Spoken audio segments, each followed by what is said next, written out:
Most people don't realize they're walking around like radios stuck between stations, static everywhere. Faint fragments of the song they want, drowned out by the noise of self-doubt, stress, and overthinking. They try harder, more affirmations, more visualization, more good vibes only. But no matter what, the same signal keeps replaying. Resistance. I know that hum. That sense of, I'm doing everything right. Why isn't it working? You think you're manifesting higher frequencies, but deep down, your dial is still tuned to worry, survival, or proving something. It's not about how much effort you pour in. It's about what station you're broadcasting from. Energy doesn't lie. You can't fake resonance. The field doesn't respond to your words. It mirrors your frequency. And that frequency comes from your state, the felt vibration of your body, not just the thoughts in your mind. When your energy is fragmented, when one part of you wants peace but another part is clinging to fear, your broadcast becomes scrambled. You send out mixed signals, and life reflects that confusion back to you. But when coherence returns, when your body and mind are finally in tune, reality starts to reorganize around you. That's what this episode is about. Not just feeling better, but learning how to raise your vibration in a way that's embodied, sustainable, and real, so your frequency naturally draws in what matches it. By the end of this, you'll understand the hidden mechanics of frequency and how to use specific practical techniques to retune your system from the inside out. Because here's the truth. Your next level isn't waiting out there. It's already broadcasting. You just need to dial in. Think of reality as an infinite field of frequencies, stations, all playing at once. Every possible version of you already exists on one of those frequencies. The confident one, the abundant one, the grounded one, the deeply loved one. They're not somewhere far away. They're broadcasting now. The question is, which signal are you tuned to? Most people believe they'll feel better once something changes out there. More money, validation, clarity, results. But the field doesn't work like that. You don't wait for the right song to come on. You turn the dial. You change your vibration first, and then reality synchronizes with that signal. Your body is the antenna. It receives and transmits constantly. Every thought, emotion, and micro-movement is part of your frequency output. When your nervous system is tense, when your chest is tight or your stomach is braced, your signal becomes narrow. You can only receive what matches that contraction. When you soften, breathe, and allow, you widen the channel. You start catching higher signals. And this is where the science meets the subtle. In quantum terms, the observer effect shows that what's observed changes based on the observer's state. But it's not just mental focus, it's vibrational focus. The universe doesn't respond to your thoughts about yourself. It responds to your energetic stance.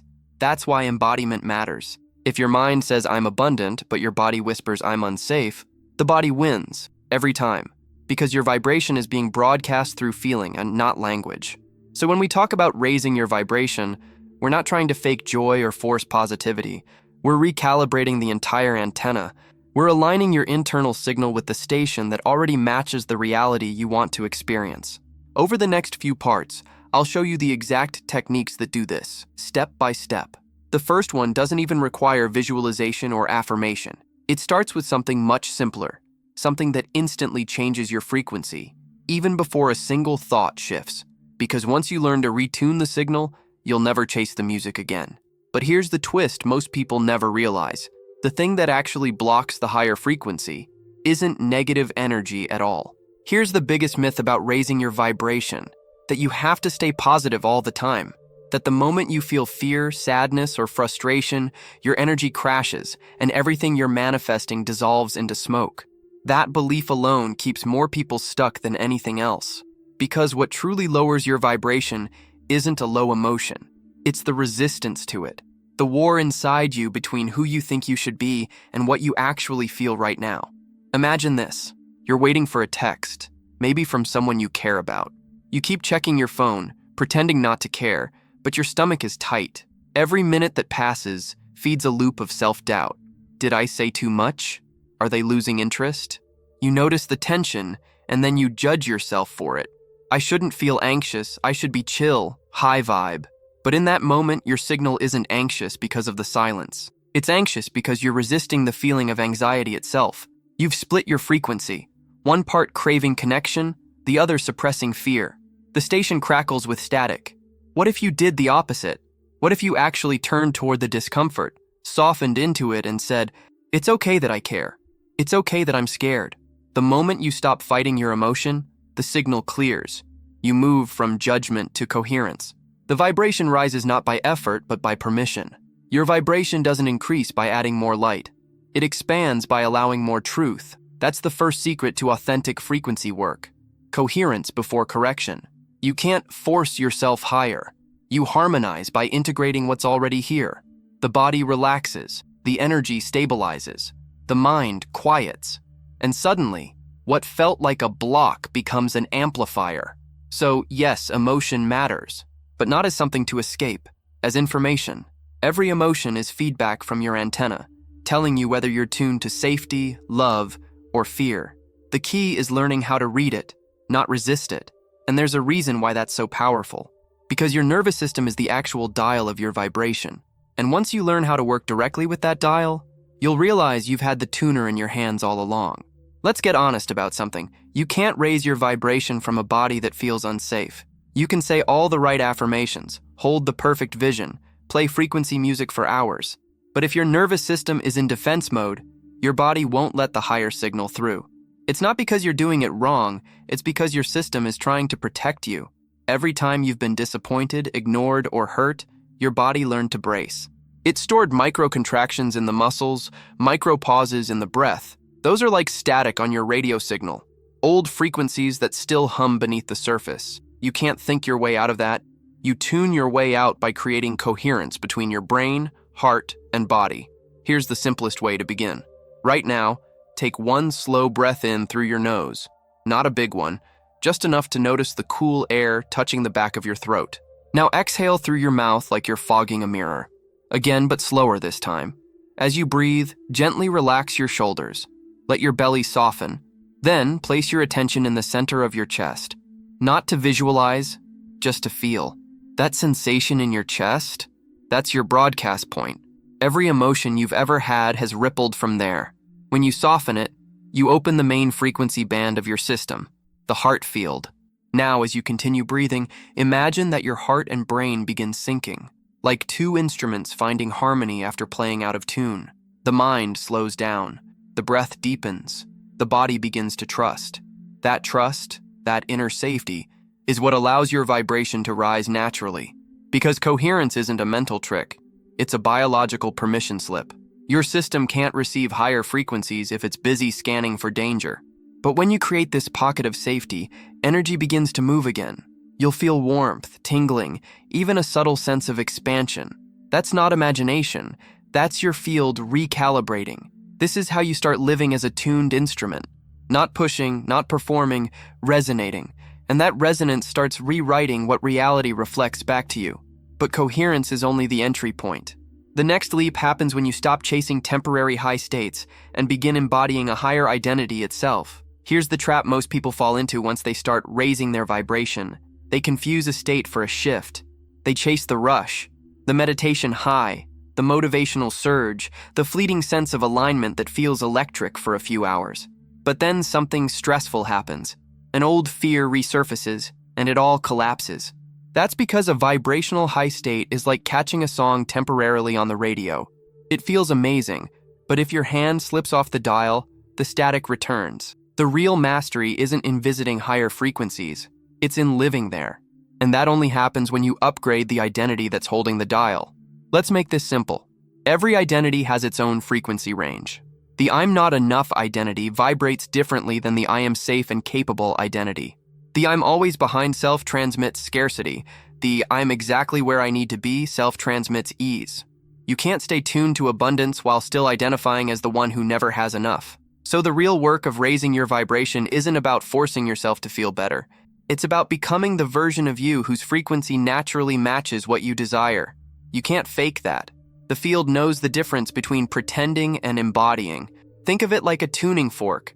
When you strike one at a certain pitch, only the forks that resonate at that same frequency start to sing. Identity is that tuning fork.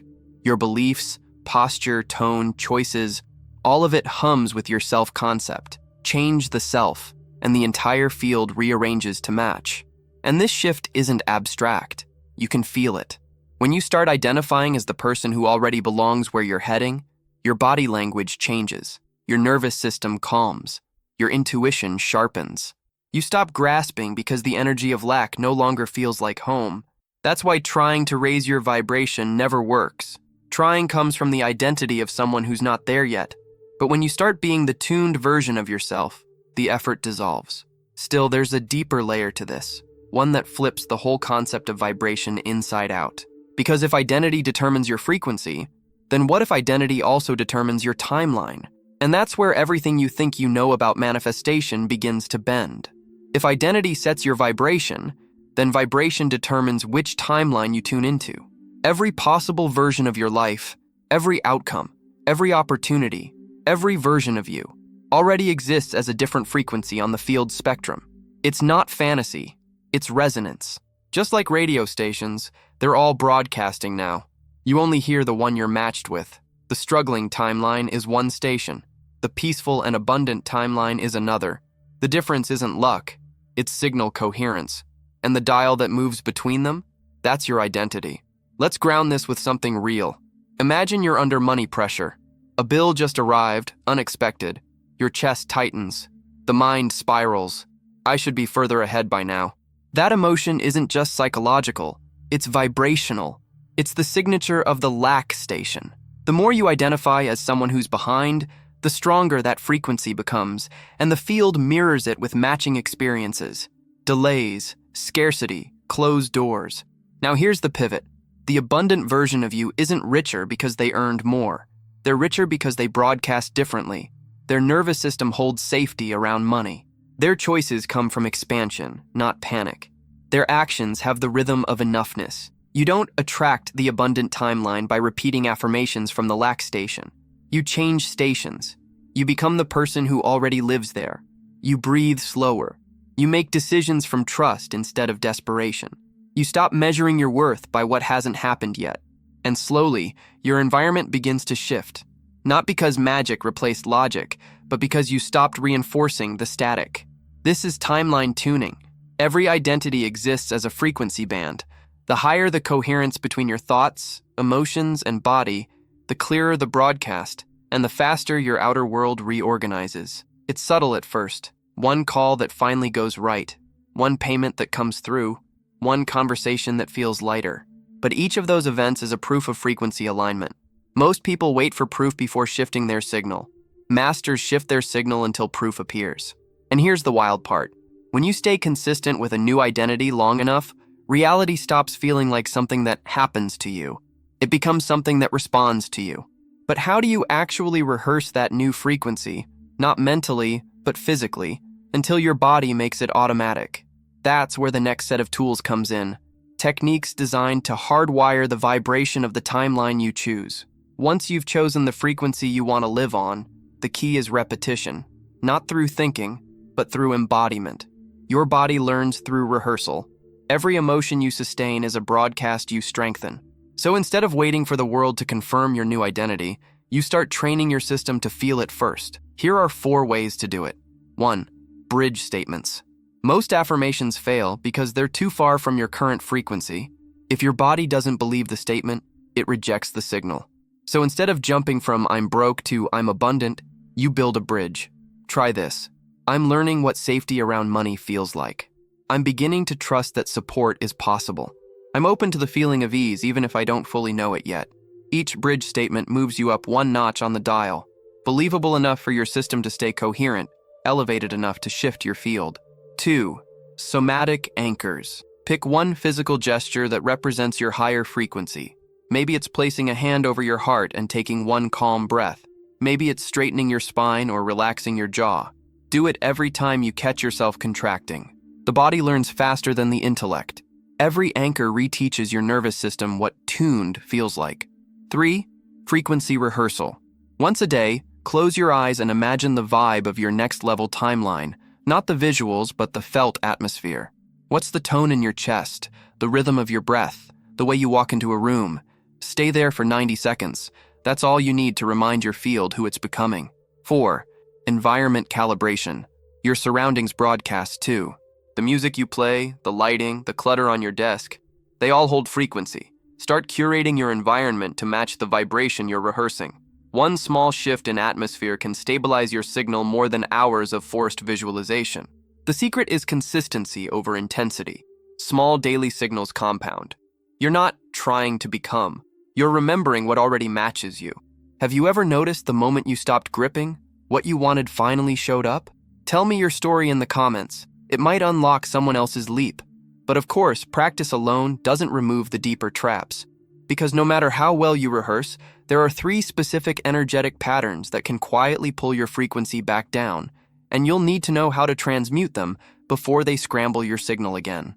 Even when you start feeling the shift, even when your body finally begins to vibrate with trust, 3 subtle traps can quietly pull your signal back into static. Urgency, split signals, and over-control.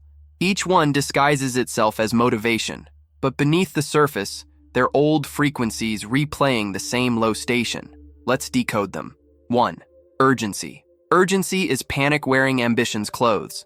It says, I'll finally relax when this happens. And it feels fast, productive, driven, but energetically it screams, I don't trust the process. Urgency narrows your channel.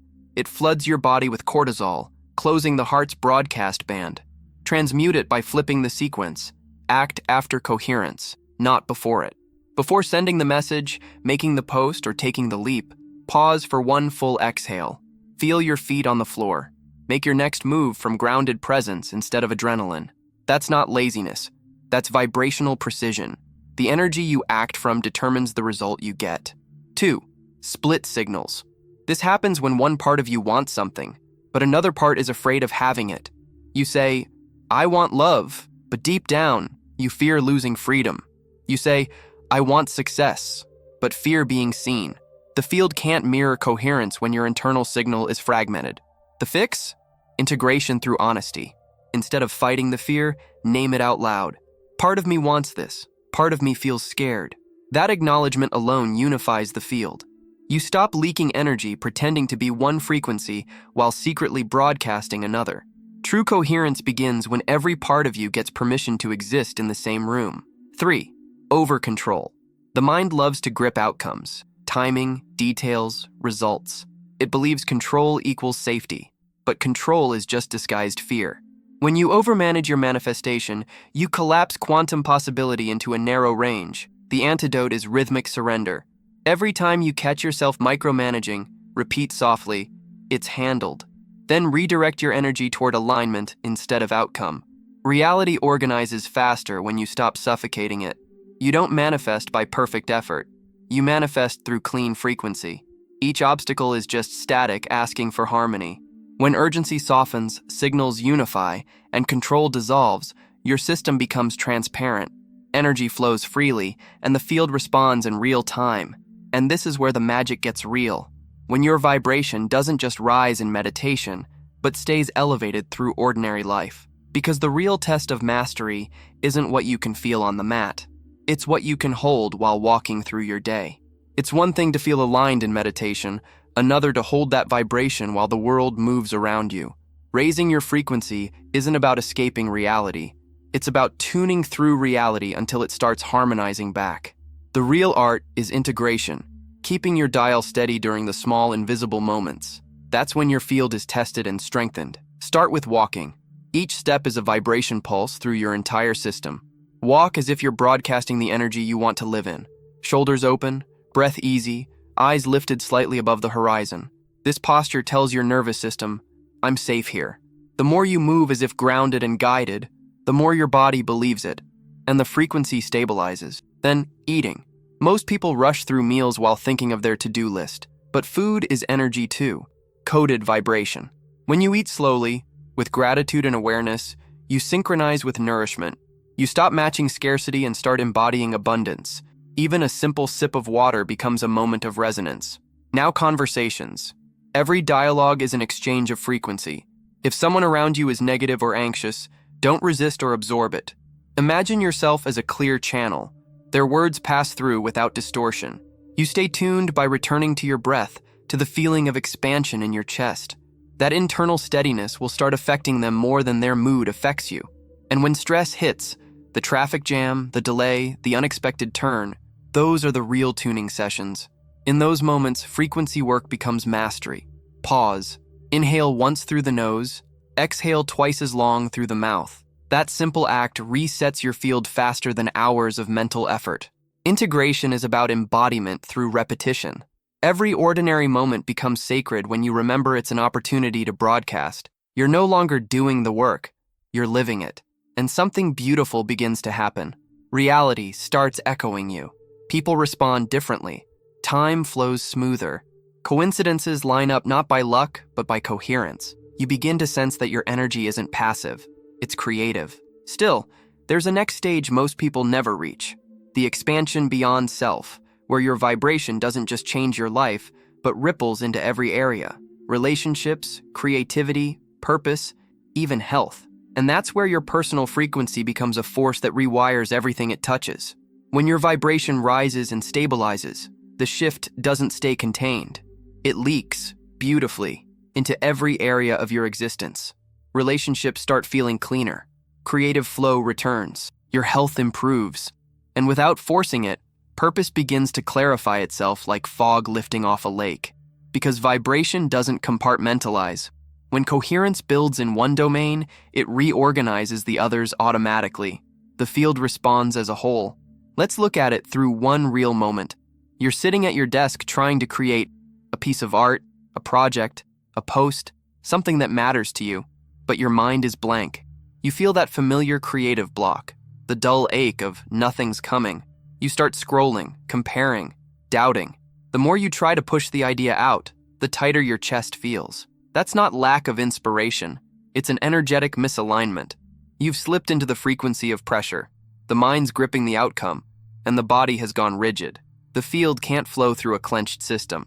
Now, try something else. Close your eyes. Exhale. Let your shoulders drop. Feel your feet touch the ground. Then imagine tuning yourself, like you would a radio, to the station of play. The one where ideas don't need to perform, they just arrive. You feel your breath deepen, your jaw unclench. Within seconds, energy starts moving again. You don't have to chase inspiration. You receive it. That's the expansion effect. When the vibration you've built internally begins feeding creativity instead of fear. Your higher frequency becomes a signal that calls new ideas, people, and opportunities to match it. In relationships, it looks like magnetism. You stop trying to convince anyone of your worth. You transmit it. The right people just find you because the frequency of truth always attracts resonance. In health, it looks like recovery. Your cells respond to coherence. Studies on heart-brain alignment show measurable shifts in immune response and hormone balance. When the body vibrates in harmony, it naturally repairs. And in purpose, it looks like remembering, like life starts whispering back directions you thought you'd lost. You don't find purpose by thinking harder. You tune into the frequency where it's already broadcasting. At that point, the outer world becomes less a mirror and more an amplifier, reflecting your internal song with clarity and reach. But there's a deeper current running through all of this, something beyond technique, beyond mindset, a larger intelligence, one that doesn't need your control to orchestrate perfection through you. And surrendering to that field is where vibration becomes creation itself. There's a moment in every vibrational journey when effort starts to feel heavy, when you realize you can't technique your way into flow anymore. You've learned the breathing, the embodiment, the tuning. You know how to raise your frequency. But now, the field invites something deeper: surrender. And this is the paradox that transforms everything. The higher your vibration rises, the less control you actually need. At first, that feels terrifying. The ego thinks control equals safety. But control is a symptom of distrust. The more you grip, the more static you create. The universe isn't testing you. It's waiting for you to let it in. Surrender doesn't mean giving up your power. It means realizing the signal you've been trying to tune into is the one that's been guiding you all along. Every impulse of peace, every intuitive nudge, every coincidence, that's the field communicating through you. You're not the broadcaster or the receiver, you're the instrument it plays through. The more coherent you become, the more that intelligence flows without distortion. Life starts composing itself through your frequency. Effortless synchronicities, inspired timing, unexpected ease. The work you used to plan meticulously begins unfolding naturally. People appear at the perfect moment. Opportunities seem to find you without force. That's the proof of true alignment. Grace replaces grind, And it's here that vibration stops being self-improvement and becomes devotion.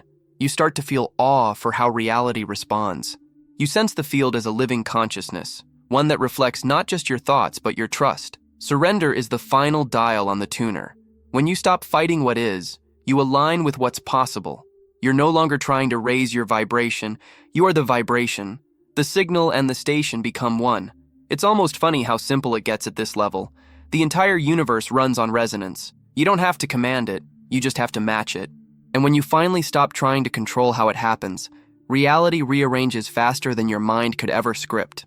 Still, all of this leads somewhere even more profound, beyond the practice, beyond the surrender, to a single realization that closes the loop and brings everything full circle. Because in the end, the field isn't outside of you. It's you, reflected back perfectly through the mirror of your own frequency. In the end, it all comes back to the dial. That invisible, subtle adjustment, the tiny inward turn that changes everything. You were never meant to chase the signal. You were meant to become it. All along, life wasn't asking you to fix yourself, to prove, to force. It was whispering, tune closer. Every practice, every breath, every moment of coherence was teaching you one thing: how to hear again, how to trust the quiet hum underneath the noise, the tone of your own being. When your vibration rises, it isn't because you've reached some mystical level. It's because you've stopped distorting your own signal. You're no longer trying to broadcast through fear or tension. You're transmitting truth, pure, stable, felt. You can sense it now. That subtle shift when you're in alignment. Conversations flow. Ideas arrive mid-sentence. You feel lighter without trying. That's not coincidence. That's you tuning perfectly to the station where your higher self has always been playing. And in that frequency, everything reorganizes. Opportunities that once felt far begin orbiting closer. People feel your energy before you speak. You start recognizing that the field isn't testing you. It's mirroring you note for note. So if you forget everything else, remember this: you don't have to climb to a higher vibration. You simply clear the static between you and what's already broadcasting. Not with force, with frequency. And maybe tonight, when things quiet down, you'll notice it. That gentle pulse inside your chest, perfectly in rhythm with the hum of existence itself. That's your real power. The unshakable signal that never leaves no matter what station life pulls you through. So keep tuning, keep softening, keep becoming the sound that calls your future closer. Because the moment your energy sings in harmony with the life you want, that life can't help but find you.